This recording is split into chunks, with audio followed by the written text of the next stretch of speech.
Welcome to Shenanigans Ensue with Merritt SanGiovanni!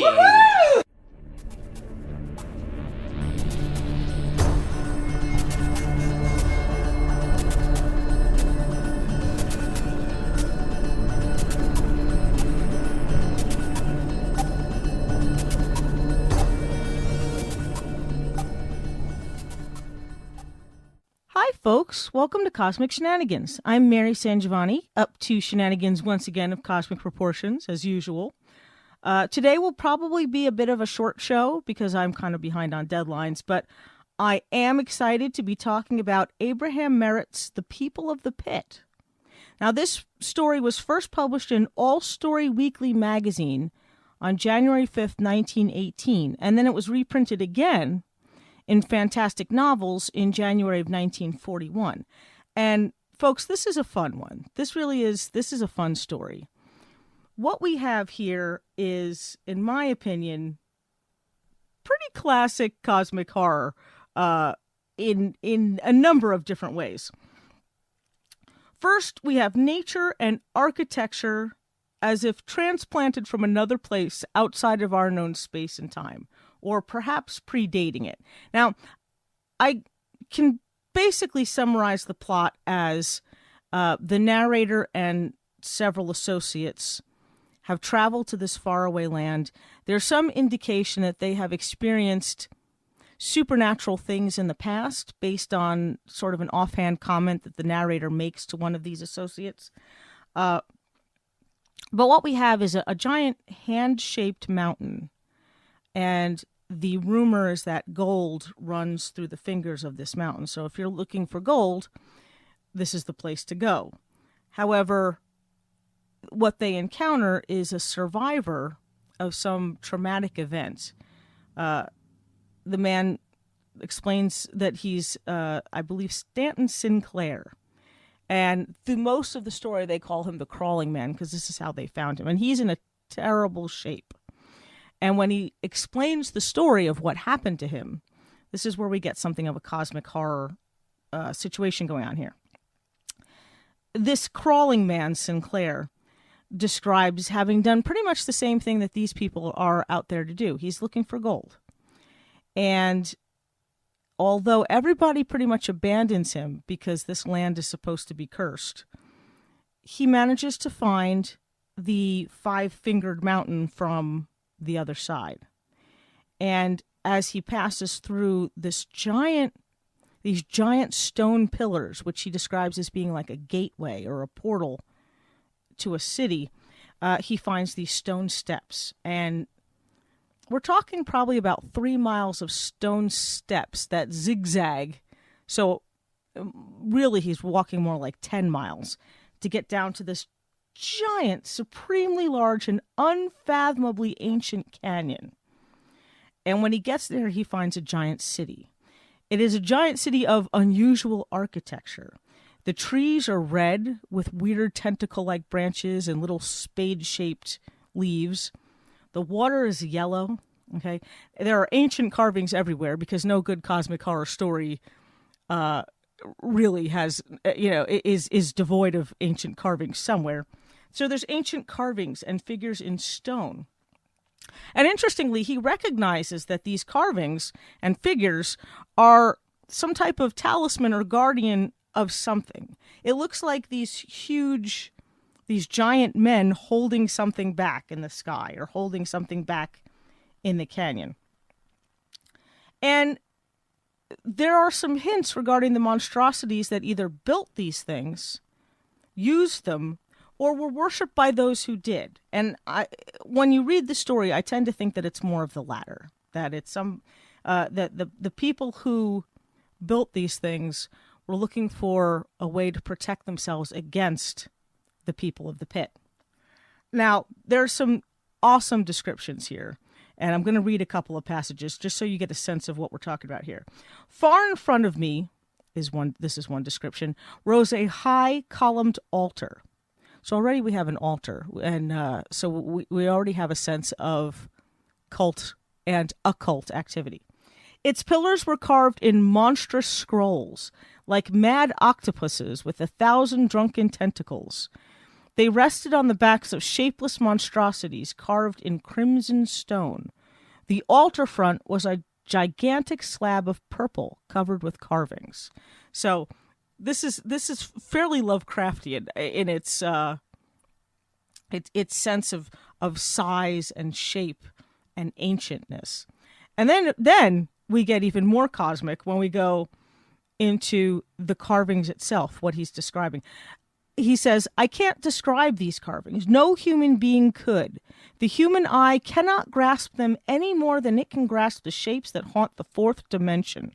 Only a subtle sense in the back of the brain sensed them vaguely. They were formless things that gave no conscious image, yet pressed into the mind like small, hot seals.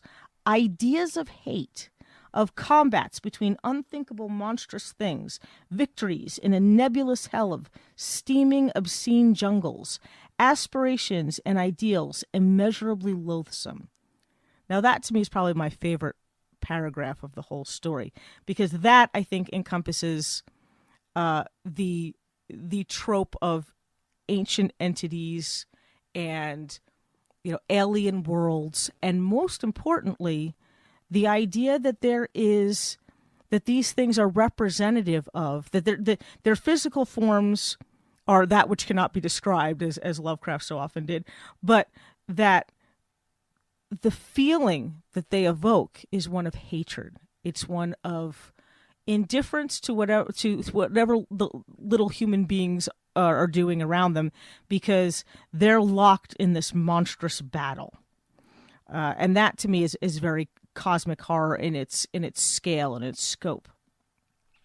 Now we also have, as far as entities go, the first mention of and I hesitate to use living, breathing thing, but the first mention of a sentient thing is Sinclair's sense of an invisible and evil thing. And he just calls it the invisible thing.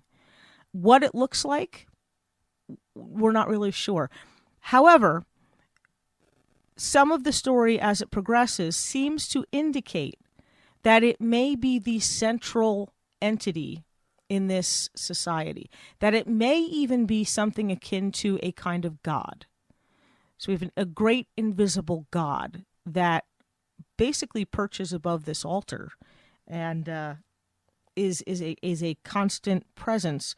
And despite everything that happens to him, nothing scares him more than the presence, the vibes that this great invisible evil thing is giving off. Now, he mentions the area when he first descends into this canyon. He mentions the Temple of the Stairway. Now, whether it's really a temple or not, we're not really sure. There is an altar there, okay? And we're going to come back to the cult aspect that shows up later on. But I think, for lack of a better way to describe it, he calls it the Temple of the Stairway. There is probably, I believe he said possibly thousands of acres or thousands of, not miles, probably thousands of acres of this ginormous canyon floor where this city is built. And he describes the cylindrical buildings and rooms. Now, he describes them as if you built a pyramid out of water pipes. So if you can imagine cylindrical posts set up like the base of a pyramid, and then on top of those, moving ever inward toward a point, layers upon layers of these cylindrical structures. The rooms themselves have doors in odd places. They have doors that are too high for a human being, openings and apertures, which are not windows, but they seem to be a way that the people who use these rooms travel.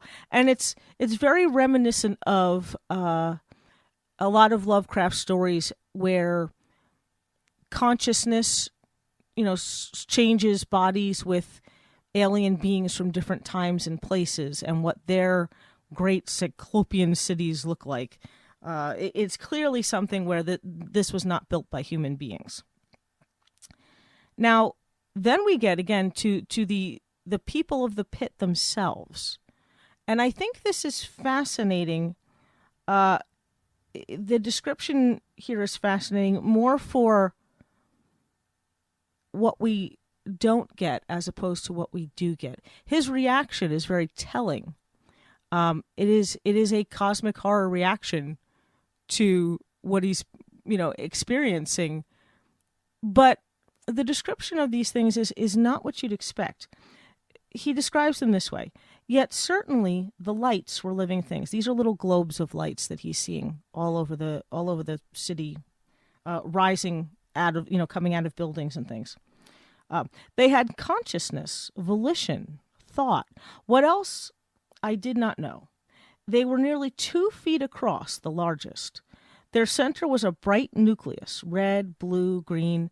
This nucleus faded off gradually into a misty glow that did not end abruptly. It, too, seemed to fade off into nothingness, but a nothingness that had under it a somethingness. So what we're establishing is this sort of theme throughout of something being under nothing. That there's a sense of evil or urgency in what would almost be nothing out of the ordinary. And that, I think, is frequently a cosmic horror theme. This idea that if you could only see the something under the nothing, that it would change everything. Now, these beings of light, they congregate in front of this great altar. And what we have here is an interesting mix of, instead of cultists worshiping these ancient entities, these light entities, are the cultists. They are worshiping something at this great altar. And their chant, their prayers, are so powerful that they compel Sinclair, in a way. They compel him to participate. They compel him to, in a sense, dissolve his sense of identity and become one of them. And he fights against this. We also get to discover what they look like, what that somethingness is under their nothing.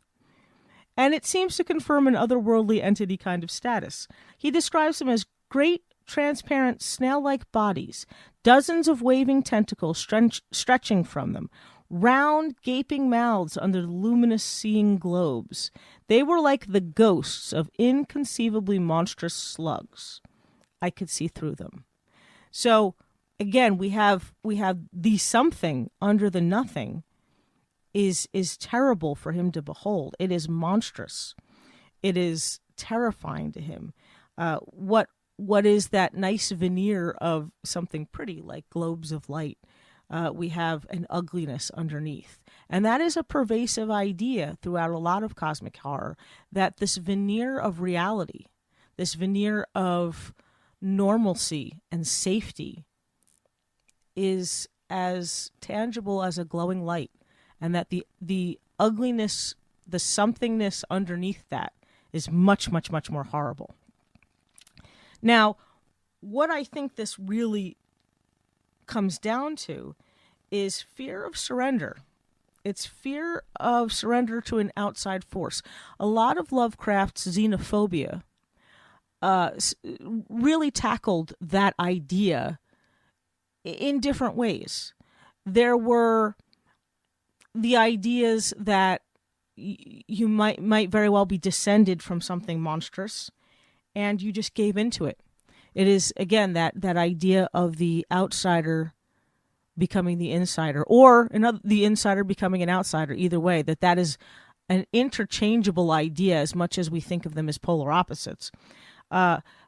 There's also the idea that, when an invading force takes over, when you lose your autonomy, your sense of self, that death or suicide is the only way. And sometimes even that's not enough to stop this force from using you the way it will.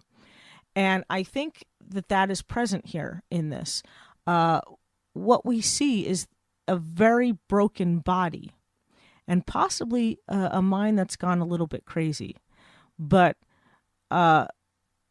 his insistence at the end of this story is that when he dies, and he knows he's dying, but that he be burned. he is so afraid of the siren song, the lure of their chanting and their whispering, these people of the pit. He's afraid that they could take his body back even in death. And he warns them, he begs them really, that once he dies, that they burn his body. And they comply. When he dies, they do burn his body.